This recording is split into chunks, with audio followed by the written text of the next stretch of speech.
తలపండిన రాజకీయ మేధావులని రాజకీయ విశ్లేషకులకు కూడా అంతుపట్టనటువంటి ప్రశ్నలు ఏంటంటే ఒకటి కేకే తన సర్వేని ఎంత యాక్యురేట్ గా ఎలా చెప్పగలిగాడు.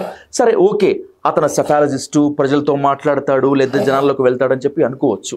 అసలు మీరందరూ ఎస్పెషల్లీ మీరు ఇంత పగడ్బందీగా ఎట్లా ఊహించగలిగారు? మీరు చెప్పింది ఎట్లా ఓకే అయింది చాలా మందికి అర్థం కావట్లేదు. ఇప్పుడు ఒకటి గుర్తుపెట్టుకున్నా, ఇప్పుడు నువ్వు ఆరోగ్యశ్రీ ఇచ్చావన్నా, ఆరోగ్యశ్రీ ఇస్తే ఆ పథకం ద్వారా గెలుస్తారని మనోడు పిచ్చి నమ్ముకుంటున్నాడు జగన్.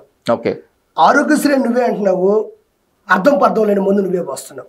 ఆ అర్థం పర్థం లేని ముందు తాగడం వల్ల మళ్ళీ ఎవరో చెడిపోయి మళ్ళీ కిడ్నీలో మొత్తానికి డ్యామేజ్ అయిపోయి మళ్ళీ అదే ఆరోగ్యశ్రీ వాడుకుంటున్నారు. అంటే ఏదన్నా ప్రాణాపాయ స్థితి వస్తే వాడుకోవడానికి ఇచ్చిన ఆరోగ్యశ్రీయే నువ్వు చేసేటువంటి కల్తీ ముందు వల్ల, అంటే నువ్వే ఆరోగ్యశ్రీ ఇచ్చి నువ్వే తప్పుడు పని చేపించి దాన్ని మళ్ళీ నువ్వే సద్వినియోగం చేసుకోమంటే ఎట్ అవుతుంది. రెండోది, ఇప్పుడు ఆటోలకి ఇచ్చిన డబ్బులు 10,000 ఎంత ఇచ్చినాడు. వాహన మిత్ర రోడ్లు బాగాలేవుగా.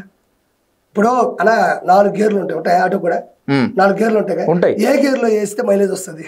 ఆయిల్ అంతే. 4వ గేర్ టాప్ గేర్ లో, అసలు 2వ గేరు ఫస్ట్ గేర్ దాటితే కదా 4వ గేర్ దాకా వెళ్ళడానికి. అప్పుడు ఎంత ఆయిల్ అవుతుంది, ఎంత మైలేజ్ పోద్ది, బండి ఎంత చెడిపోద్ది, టైర్లు ఎట్ట అరిగిపోతాయి, రాడ్లతో కూడా ఇరిగిపోయే పరిస్థితి వచ్చినప్పుడు నువ్వు ఇచ్చిన 10,000 వల్ల ఏం ఉపయోగం? నువ్వు అసలు ఏమి ఇవ్వలే. మంచి రోడ్లు వేస్తుంటే ఆడు బతుకుని ఆటో వేసుకొని రోజుకు 15 ట్రిప్పులు కొట్టి ఒక 2,000 3,000 సంపాదించుకునే పరిస్థితి నుంచి నువ్వు ఇచ్చిన 10,000 రోడ్లు వేయలేదు. రోడ్లు వేయకుండా ఆటోలకు డబ్బులు ఇచ్చావు. ఆటోలు రోడ్ల మీద పోలేక నువ్వు ఇచ్చిన డబ్బుల కన్నా ఎక్కువ డ్యామేజ్ అయిపోయింది. ఇప్పుడు అది దెబ్బ కొట్టింది.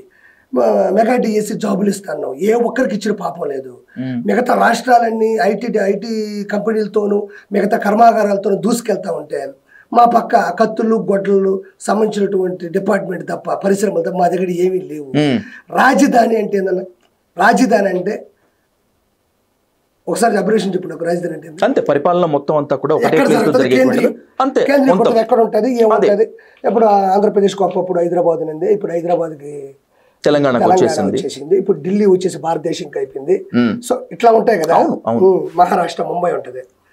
ఇప్పుడు అసలు వాస్తవం ఏంటంటే మనం ఇక్కడ ఉన్నామన్నా ఇది ఈ తెలంగాణ ఎదగడంలో ఆంధ్ర వాళ్ళ పాత్ర కూడా ఉంది. ఇప్పుడు ఆంధ్ర వాళ్ళు బయట పంపించేసేటప్పుడు దీంట్లో ఏమి ఇంత తీసుకొని పంపించలేదు. అంటే ఇప్పుడు అక్కడికి వెళ్ళగానే మళ్ళీ సొంత డబ్బులు పెట్టుకొని మళ్ళీ సొంతంగా ఎదగాల్సిన కార్యక్రమం. ఆయన శుద్ధంగా పాపము ఆ అమరావతి కడదామని ఆ రాజమౌళి గారిని పిలిపించి మంచిగా గీపించాడు, దాన్ని ఆపేశాడు. తర్వాత విశాఖపట్నం అన్నాడు, ఆ విశాఖపట్నం అన్నాడు, ఆ తర్వాత ఇంకొక చోట అన్నాడు. దీనివల్ల ఏమైంది? 3 రాజధానులు. అంటే 3 రాజధానులు ఏ పక్క నుంచి అంటున్నా? ఒక రాజధానికి దిక్కులేదు. ఇక్కడ మనకంత ఆదాయం లేదు. హైదరాబాద్ అంత అభివృద్ధి చెందిన రాష్ట్రం కాదు అది, అవునా కాదన్నా? ఇప్పుడు ఇది ఆల్రెడీ తెలంగాణతో పోల్చుకుంటే అప్పుడు ఆంధ్రప్రదేశ్ చంద్రబాబు నాయుడు గారి హయాంలో ఐటీ గీటీ బాగా దుమ్ము లేపినాడు, దీన్ని ఒక రేంజ్ తీసుకెళ్లాడు. ఇప్పుడు అక్కడ మీరు ఆంధ్రప్రదేశ్కి వెళ్ళిపోండి అంటే ఇప్పుడు ఇదే ఐటీ తీసుకెళ్లి ఆడబెట్టాలి. ఇప్పుడు ఏడవుతుంది? దాన్ని పట్టుకొని దాన్ని కొలాప్స్ చేశాడు. పిల్లకాయలకి మరీ దారుణంగా డ్రగ్స్, గంజాయి ఎక్కడి నుంచి వస్తా తెలియదు కానీ కావలి అనే ఒక కాన్స్టిట్యూన్సీలు భయంకరంగా ఉంటారు. గూడూరు, సూడూరుపేట విపరీతంగా గంజాయికి బానిసలు చేయడం, అది చూసిన తల్లిదండ్రులకి మండద. సో ఇవన్నీ కూడా కేకే సర్వేలో కూడా ఇవన్నీ కూడా తీసుకుంటే అది సర్వే కరెక్ట్ అయింది. అది ఓకే.